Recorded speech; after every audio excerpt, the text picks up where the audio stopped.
Today we're going to be doing a small form factor gaming build. Now this does not replace a full gaming setup. Over here we have an 8GB GPU, 4 GHz CPU, overclockable up to 4.5 GHz. It's got 6 fans in there. It's got a 1.5 TB of solid state memory, NVMe, and SATA. Over here we have a small form factor PC. And what I'm going to do is I'm just going to show you, we have to go to this about screen anyways because we need to check the architecture on this computer. I'm going to need to plug in a keyboard to do that, obviously. So let's plug that in. Okay.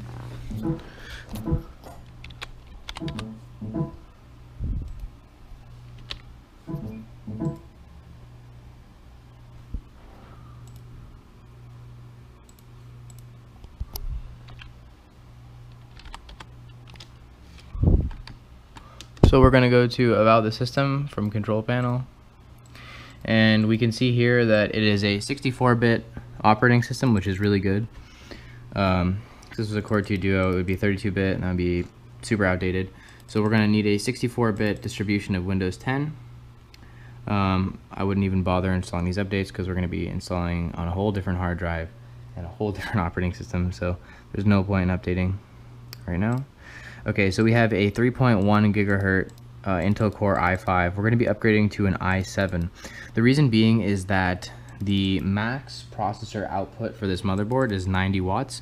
An i7 is the highest thing we can get with our chipset, which is the 1155 Intel chipset. And essentially the i7 is a 3.5 gigahertz. That's the biggest CPU that we can put in here. We're going to need some thermal paste in that. This is going to give us up to 4 gigahertz. I don't know if this motherboard is overclockable, but it's at least going to give us another 0.4 gigahertz here. So that's going to help us a lot. We're going to get a lot more RAM. So let's get started. What we got to do is we got to go to another PC, and we're going to look for the Windows 10 Media Creation Tool. So literally all I did was I went to Google, typed in Microsoft Media Creation Tool, went to download Windows. I'm already logged in. I already have Windows 10 on this PC, so it's going to allow me to install it again. So we click download tool now, we click run, the tool will download, click accept for their license agreement. It's going to say getting a few things already. You're going to want to have an external drive. You could use a USB flash drive. It's going to need to be at least around 8 gigs. I think Windows 10 is about 5, 6, 7, 8, but you're going to want to be about 8 to 10 gigs just for safety. An 8 gig flash drive should do it. 32 is really safe. So now it's asking us upgrade this PC or create installation media. So we're going to click create installation media. The language is English, edition is Windows 10, and architecture is 64-bit. Now you're going to uncheck this if you need 32-bit architecture. We don't need 32-bit architecture because we don't need backwards compatibility. We need English as our main language. We need edition Windows 10. So everything looks good here. We're going to click USB flash drive, and it needs to be at least 8 gigabytes, so I was right. So as you can see, it will allow us to select our external drive, which is called extern. We just select that, and now it's going to be downloading Windows 10. So basically Windows does everything for you. It will create the installer. So once this ISO has basically been, it's not really an ISO, it's basically putting Windows 10 installer on that flash drive. Once that's done, literally once we put the new solid state drive in here, it's going to be quite simple because all we have to do is connect that drive and boot it up, and once it posts, it should go into the Windows 10 installer. We should be able to install the 8 to 10 gigabyte OS, and it's a 250 gigabyte solid state drive. We'll put a nice GPU in there, and we'll do all that. So all that stuff's coming in a little bit. The processor is going to be coming in a couple days, so we're going to be installing that, and we're gonna need thermal paste obviously as well. Right now, anything that you do to the computer, since we're going to be putting in a new hard drive, as far as software enhancement wise, is not going to do much. So because we're going to be putting a whole new hard drive in here.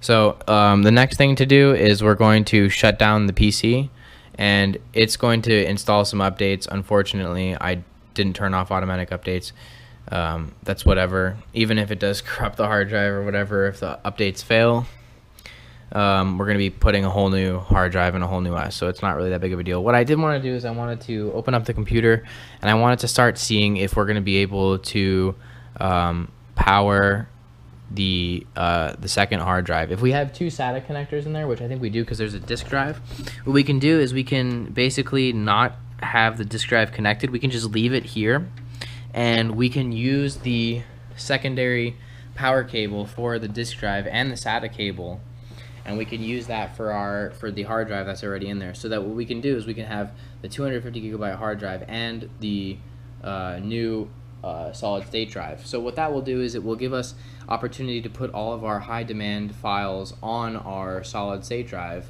you know, ones that are going to need a fast write speed like games or, you know, music production or video software. And then any documents or data that really don't need to be run or opened quickly can be stored on the hard disk drive. Another thing to take into account is that solid state memory is usually more stable than a disk drive, because a spinning disk drive has moving parts, so anything that you care more about safely should be put on the SSD. Hey everyone, so today we're going to be modifying this case to accept a larger GPU. Here's our GPU right here that we want to put in there. Now essentially the case itself is not going to allow the card to fit. So what's happening is the case is blocking the GPU right here. So if we go ahead and try and put the GPU in, as you can see, there's no way it's going to fit in there. So what we're going to have to do is we're going to have to cut a side portion of this case out. The only way to cut this is if we remove the motherboard. If we leave the motherboard in there, then when we go cutting it, we could cut right into the motherboard and completely destroy the computer. The other thing we could do is we could get a GPU riser. The only thing is that there's really no place to put the GPU once we get the riser cable. So let's start removing the motherboard. First things first, you're going to have to remove the disk drive just like that and move the power supply out of the way. And then there's these cables in this shroud right here that need to be removed. So you need to remove the cables from the shroud. It's easier when you do it one by one, just like that. And then you need to remove the little plastic. Now there are 4 screws, actually 1, 2, 3, 4, 5, 6, 7 screws that hold the motherboard to the case. Now, the other thing is there are a lot of cables that actually connect to the motherboard itself, and like a lot. And I'm trying to disconnect as few cables as possible, but we're probably actually going to have to end up disconnecting all of them to get this motherboard out. So the best thing to do is to take a picture of everything before you disconnect everything, and then when we're putting it back together, it should be easier. What I want to do before I even remove the motherboard is I want to take my GPU and I want to just rough size it in here on my PCIe slot. Now I think I'm actually going to be going into the black slot because that's PCIe 3.0 and the white one is not. So roughly I'm just going to put the card in like this, and then I'm going to make a mark where I'm going to need to cut. So right here,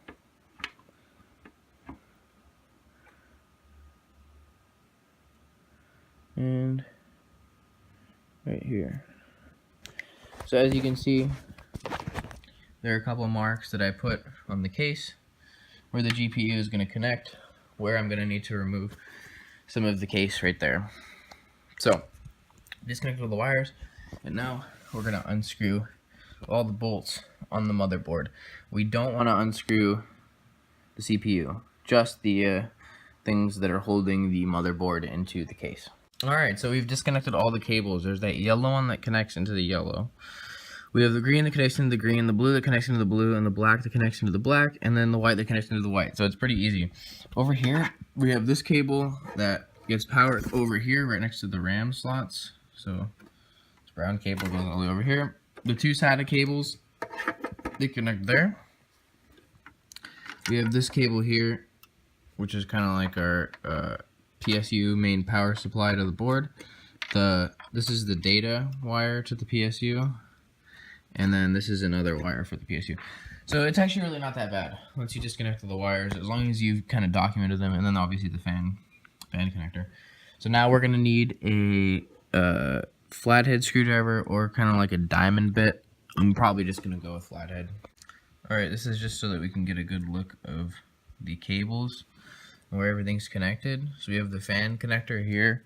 We have stuff coming in from the power supply right here. We have this big yellow one. We have this green and white one over here.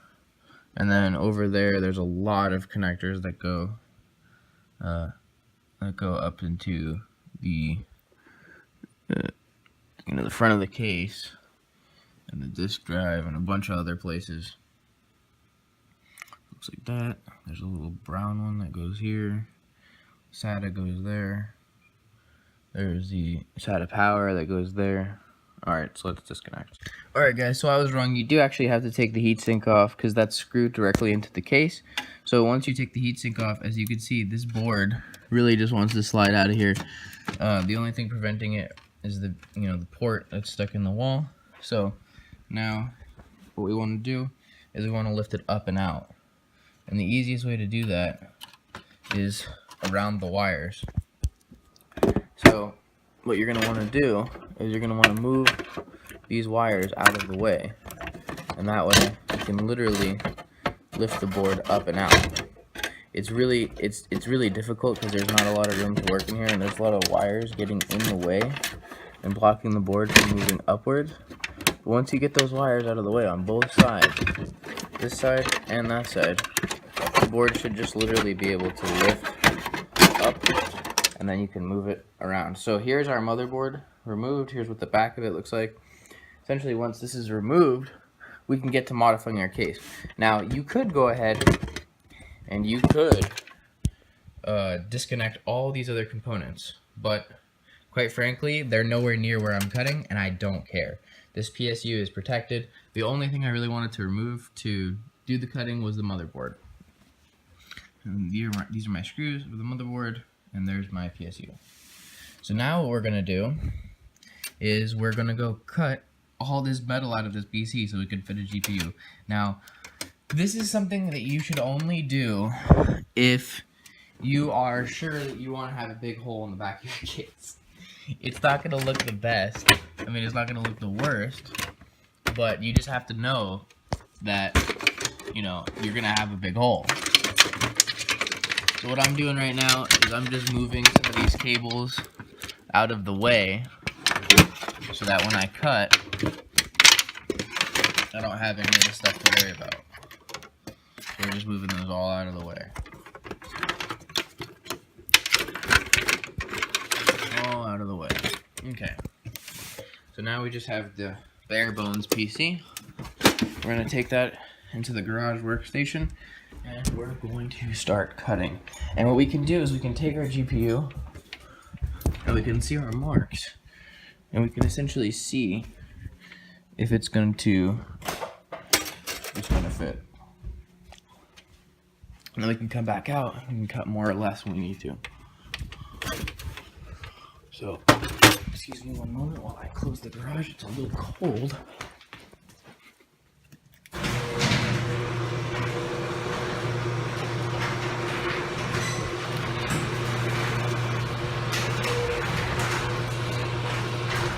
So now, as far as cutting the computer, you can use a lot of things. You can use a Dremel. You can use a special jigsaw. But today I'm going to be using the big guns because I don't feel like sitting around here and cutting through metal for a long time. I'm going to use Milwaukee Sawzall. And the Milwaukee Sawzall is good because it's powerful. It is really, really a strong saw. I would never underestimate an electric saw, just because it's an electric, just because this Milwaukee, I mean, look how beefy it is. And how many amps is it? It is an 11 amp saw. So it is very fucking strong, and it will easily be able to cut through this. I'm just dropping everything today. All right. So I'm not gonna hold the camera and cut because that's hard to do. So what I'm going to do is I'm gonna set up the camera, hopefully over here, and hopefully you'll be able to see.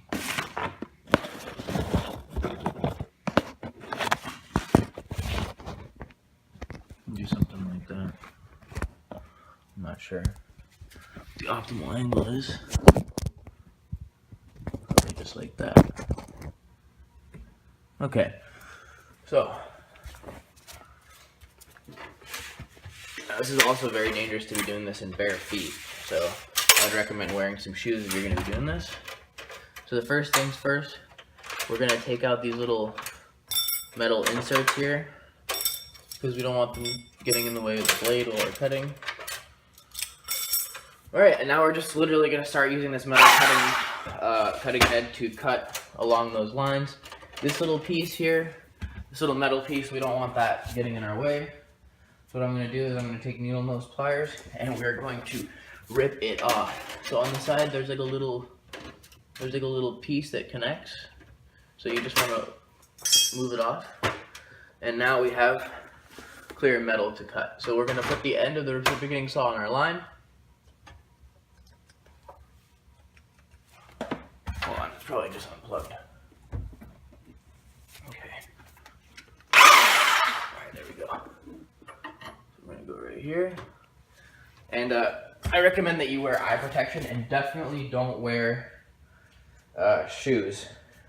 Or sorry, definitely wear shoes. This is the stupidest shit I ever said. Okay, so here's our eye protection. As you can see, that was a really non-clean cut. Like this little metal piece, that's not a big deal. But in this actual piece here, that was a really non-clean cut. And it didn't go very well, and it doesn't look very nice. So, to cut this last little bit, I'll probably use a saw, but it's probably going to end up not working right here. This piece is probably just going to end up falling down because it's no longer attached.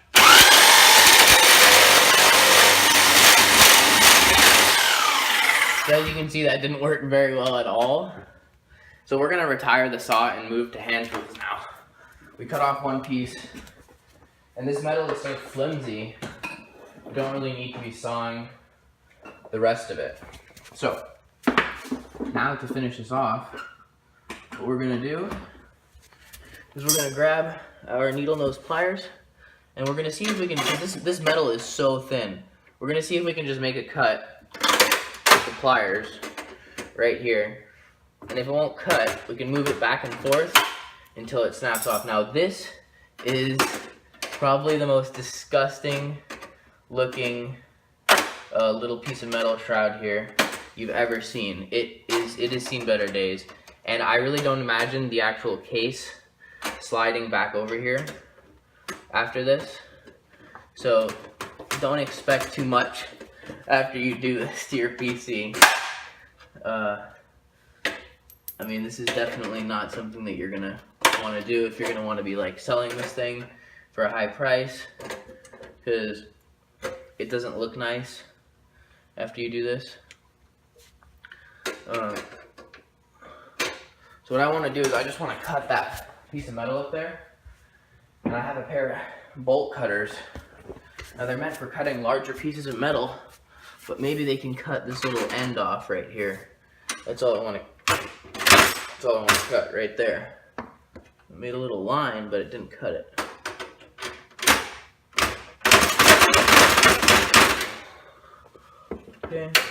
Okay, so that's good enough. That piece will just come right off. And see, that's as close to a straight line as we're gonna get right there.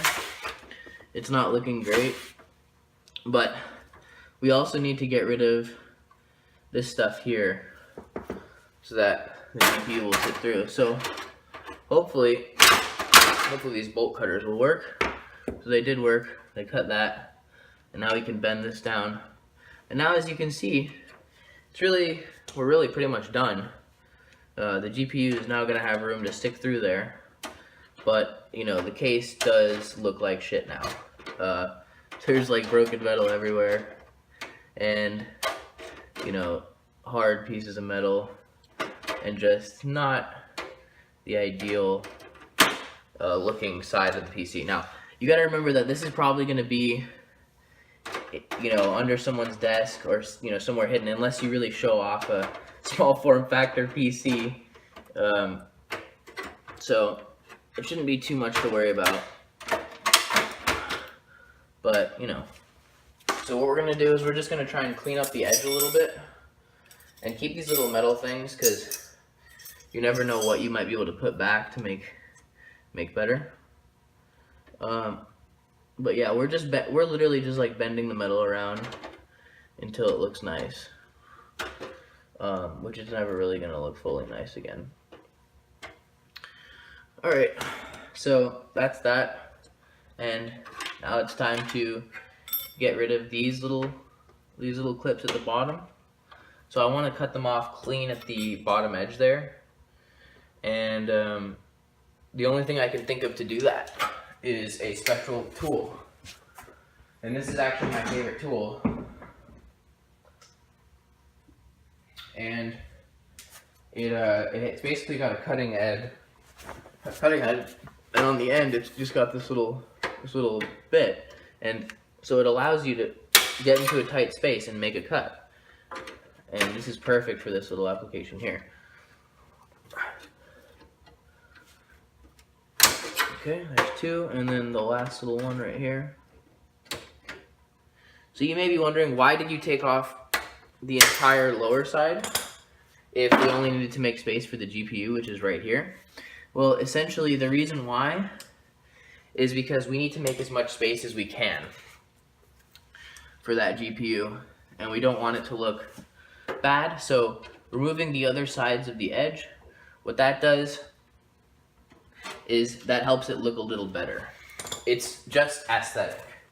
So now there are some metal edges down here on that metal that we just cut. So what I'm gonna do is I'm gonna take my pliers and I'm gonna see if I can kind of coerce that metal edge to come outwards from the GPU. And that way we won't have any sharp metal edges poking into the bottom of the GPU. So what I'm doing is I'm bending these little metal pieces so that there's no jagged edges facing the GPU. I'm just bending them to the side, just like that. Okay? So now we have a giant hole, and we have this little piece that doesn't look that nice, where we cut up here. But hey, it's not the end of the world. It's literally not the worst looking job, okay? It doesn't look the worst. It doesn't look the best, doesn't look the worst. So now what we want to do is we want to finish up these edges with some sort of insulating tape. I'd say electrical tape is the best. And we're just going to coat this side, and this side. And the reason why, it's not so that you don't get poked by the jagged edge. I mean, I don't expect you to really be around that part. It's just so that it doesn't poke anything else. We don't want it to poke the GPU. We just want to be extra safe than sorry. It'd be really shitty if you got your whole PC assembled and you couldn't even use the GPU because it was broken because it made contact with a piece of metal. That would really suck. So we're literally just going to tape right here, and we want to pre-stretch the electrical tape because it will go to 2 times its original length, and we don't want to use the whole piece. We go like that,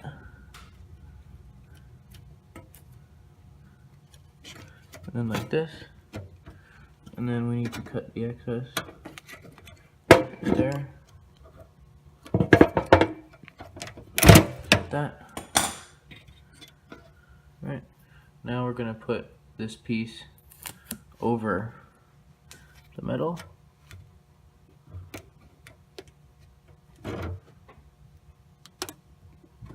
Just like that. Okay. And now we can fold it on itself towards the inside, or however you want to do it. But we just want to protect from that sharp edge. And we're going to do it on the bottom. And on the side right here. So, go right on our side.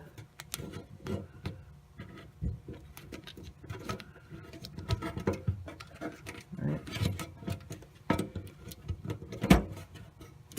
And then one more on the bottom.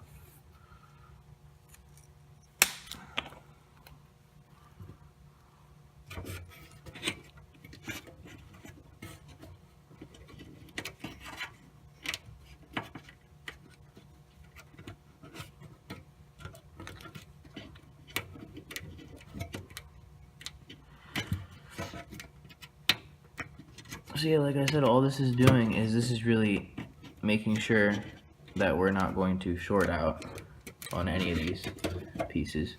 Now, I think it would look much nicer to do this if you put the tape on and you cut it with scissors. That's the only reason why sometimes the jobs don't look that nice, is they're not cut with the scissors.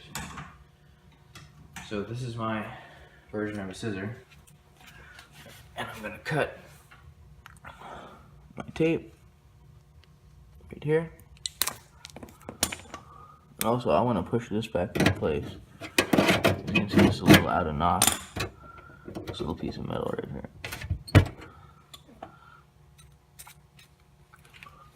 Priors.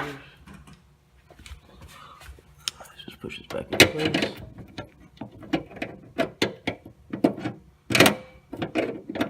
Just like that. Alright, so now we're going to pre-cut our tape. We're just going to measure how much we need, cut our length, and then go for it.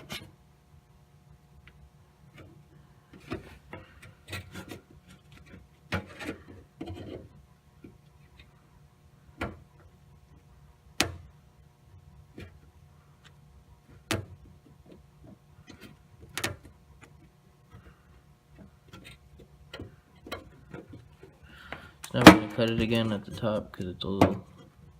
I want this to look nice, you know? I don't want it to look like shit if we can avoid. Because why make it look like shit? Alright, so now should be able to fold this like that. It should look not that horrible.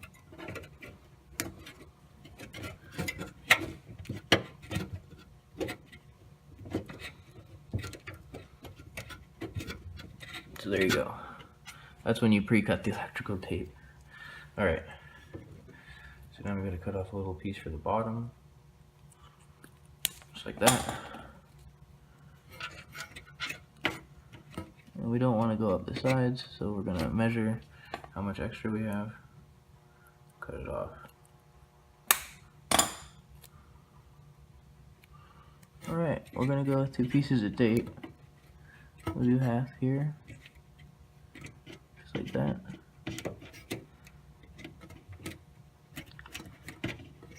And then the other half is right on here.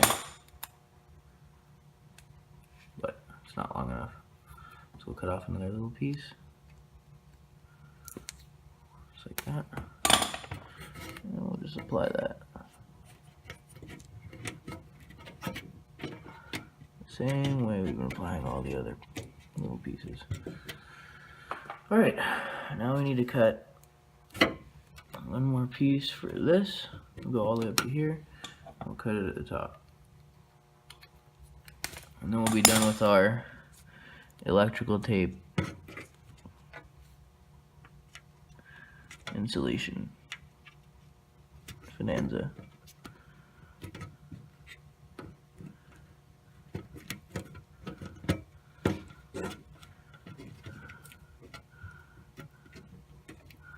Alright, so we've covered all that metal. Now all that's left is to put the motherboard and the GPU back in it. Alright, now's a good time to dry fit the GPU with the motherboard just to make sure that it is going to fit. So it's going to be really hard for me to do this. 2 hands. So I'm just going to grab the board. And I don't want the wires in my way. So open this stuff back up. Kind of hold the wires out of the way, hopefully. These ones too. Take our motherboard. This is a tight fit. Not easy to get this in here. Okay. Now everything's lined up. We're going to take our GPU and we're going to pray that it's going to fit right here. So as you can see, it fits now. There's room on the side. And we just push it in right here. And there you go. So to open it, to remove it, you just press this little tab on that, on here. So now, I'm going to get the motherboard screwed back on. It's pretty simple. All these screws, and then the heatsink, and then I'll show you me connecting everything. Alright, so the motherboard is screwed back together, and the heatsink is on, and that is not going anywhere. Now it's time to reconnect all the cables. So I figured I'd put you right here so you can see. And the first one that is going to get reconnected is our PSU power supply for the computer, which goes right here. The next one is this brown cable, which goes right over here. This white one plugs in right here, but it will only plug in one way. So we're going to want to make sure that we get that orientation proper. And we're also going to want to make sure that we don't not line up our pins. Okay. Our next set of cables is on that side. But first, let me put this fan connector on because it's a real easy one and it's by itself over here. So there's only one way to push this on, and that's the right way. Now, let me direct your attention over here. This is the last little set of connectors. It's probably pretty hard to see. Let me turn on the light. Okay, so over here we have connectors, and look how nice this is. Everything is labeled. So, first thing that I want to do is I want to grab this cable here, and I want to plug it in, because this will give us power for our hard drive, and this will give us power for our solid state drive. Now what I want to do is I want to plug in all of these connectors, starting from the farthest over there, because that's going to be the hardest one. So we have this little red and black, which goes right there, and then we have this actual black connector, which goes right here. And we don't want to put this the wrong way, but I can tell just from the way that the wire is flexing that it was plugged in that way. Okay, now we have this blue connector. So it is possible to actually put these backwards, I think, but the orientation of the wire, for me, is a dead giveaway of where it needs to be plugged in and in what orientation. So now we have this last one, which is this yellow one, and that will complete plugging the PC back together. So it's kind of hard to hold the camera and reconnect the connector, but hey, look who got it. So now we just want to connect our SATA.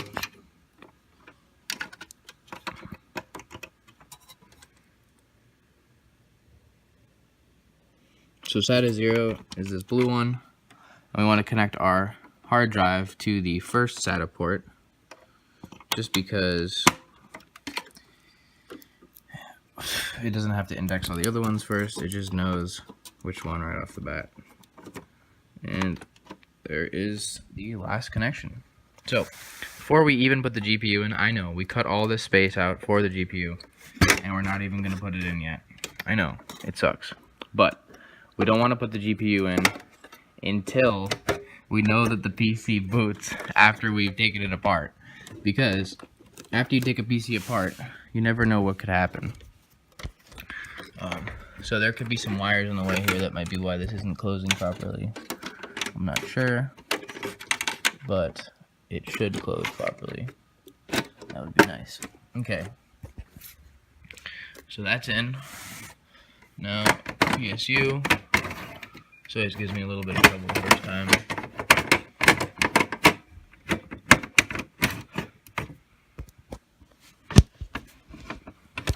Seems like no matter how many times I do it, it's gonna give me trouble. Alright.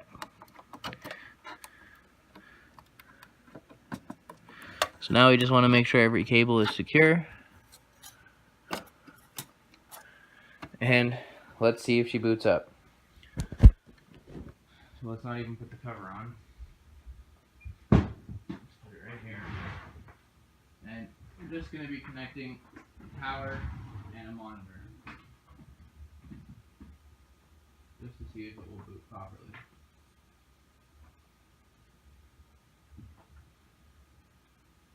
Alright. Here's the moment of truth.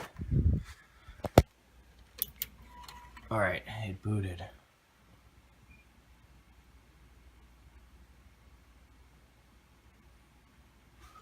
Alright, my monitor turned on too, which is another good sign.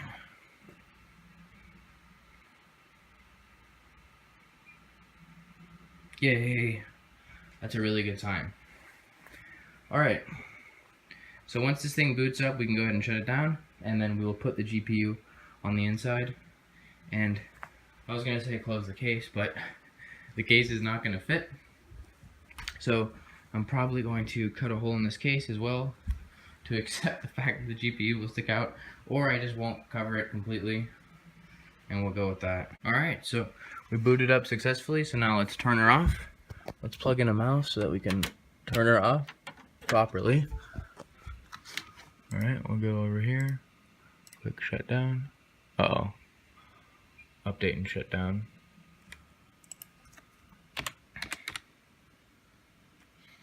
No, whatever. I don't want to connect the keyboard. We're just going to update it and shut down.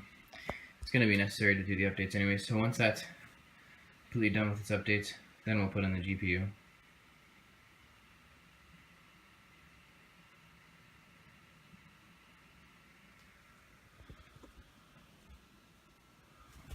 Alright, let's turn it on, because I don't know, maybe it's going to configure the updates once it's on. Alright, so she booted properly after we removed the motherboard and cut the case. So we know that it is ready to accept its new GPU, which is not going to fit very well, but we're going to make it work. So we cut the side of the case. We have our GPU.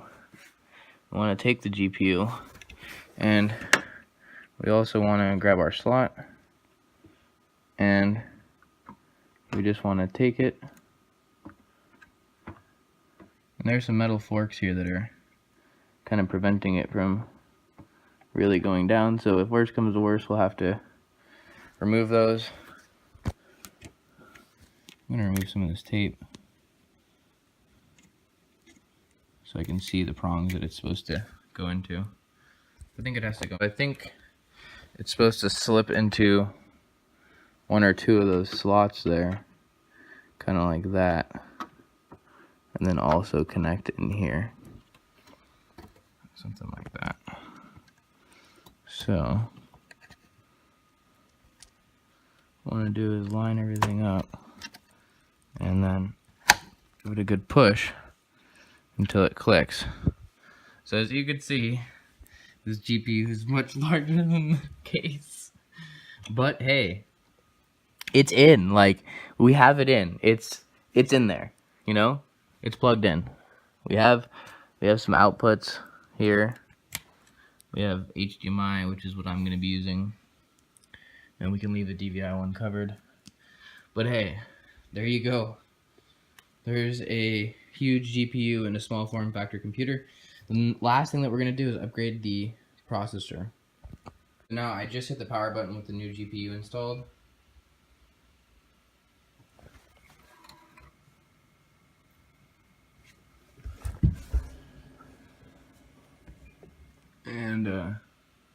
my screen hasn't gotten the light yet. So I think it's actually trying to boot from the GPU right there. So we're going to connect an HDMI to the back of the GPU and see if we get a output. So let me grab an HDMI cable.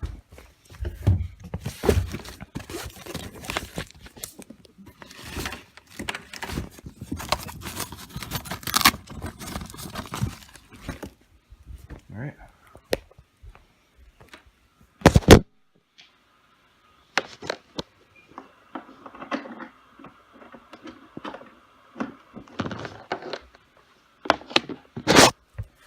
Here's our HDMI. Let's plug it into the GPU.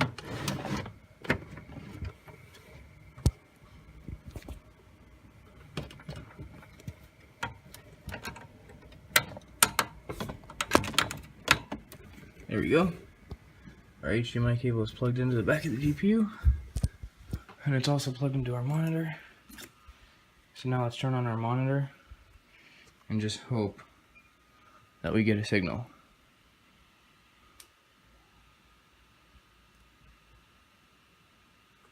Switch to HDMI, and there's no signal. So the PC is on, but there's no signal. So maybe it's quickly installing some drivers for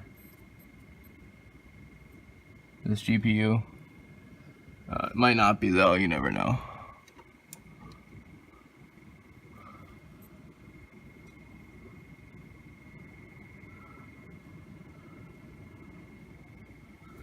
Let's check the screen again. There's nothing on the screen. Alright guys, so patience is a virtue. It was downloading a temporary GPU driver. I didn't do anything. We are off the GPU input. I am extremely happy. So now what we need to do is we need to finish the install. We can get the drivers that come with the GPU, or we can download some from online. I think it's a better idea to download more up-to-date drivers from online, just because this CD is probably going to have some super out-of-date stuff. So here's the EVGA, here's Windows 10, 1060. So this is a driver, but let's look online. I guarantee you we can not only download this quicker, instead of having to put in a disk and run the installer. I'm sure we could just download something. We'll probably find a more up-to-date version of it. So let's look for GeForce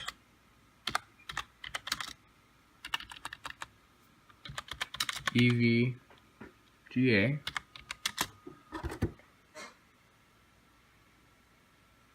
and GTX 1050 Ti driver, Windows 7, or sorry, 10. Okay. EVGA download center support, drivers and BIOS. So we're going to choose family. It's a GT. What? It's a 1050. Okay, 10 series, I think. Choose OS, Windows 10 64-bit, GeForce 10 series.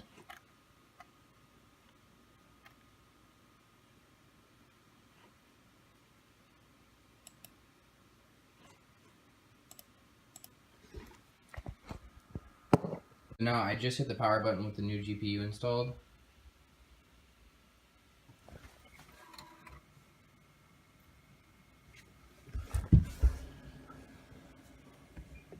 And my screen hasn't gotten the light yet. So I think it's actually trying to boot from the GPU right there. So we're going to connect an HDMI to the back of the GPU and see if we get a output. So let me grab an HDMI cable.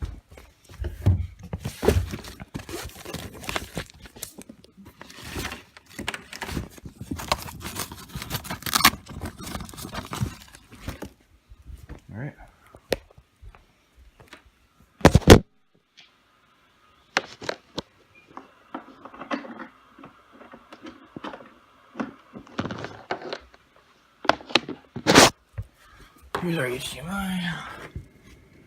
Now let's plug it into the GPU.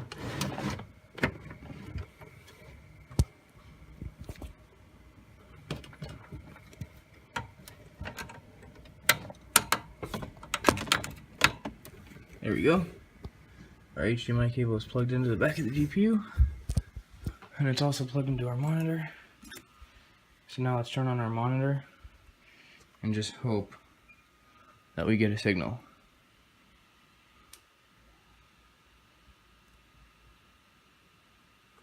Switch to HDMI, and there's no signal. So the PC is on, but there's no signal. So maybe it's quickly installing some drivers for this GPU. It might not be though, you never know.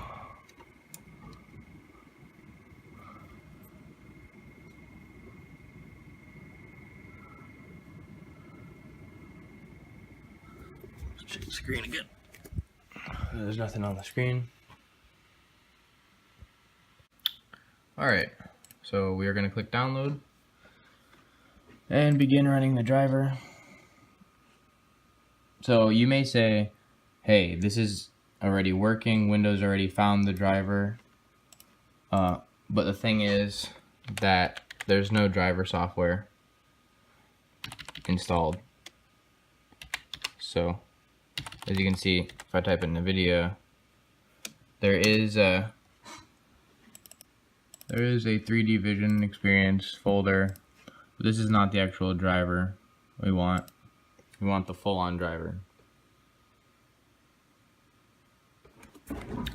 So once this is downloaded and installed, this PC will be pretty much ready, minus the new processor that's going to go in here. The only thing that we got to do is we got to find some way to cover that up so it looks a little better.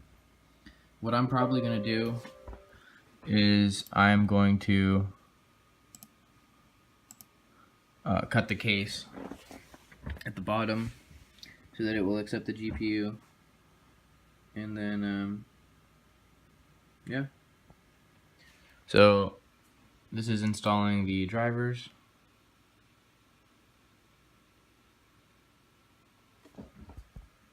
Alright, so I went ahead and I got the cover that went on there stock, and I did some cutting the same way I cut out the case.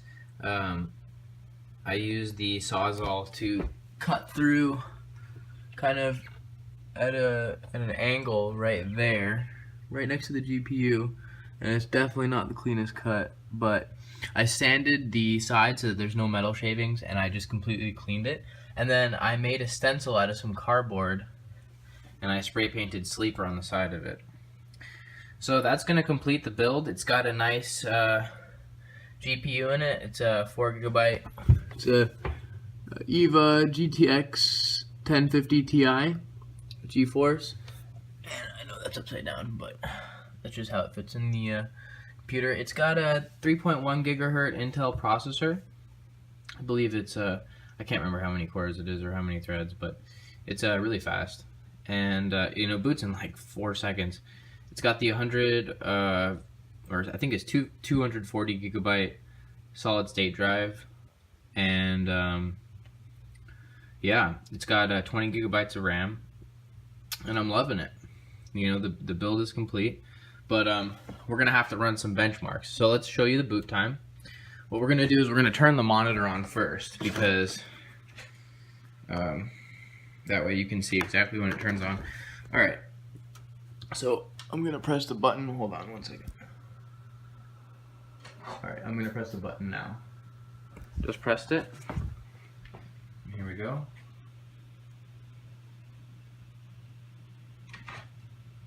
Three, 4, 5 seconds. And now here we are.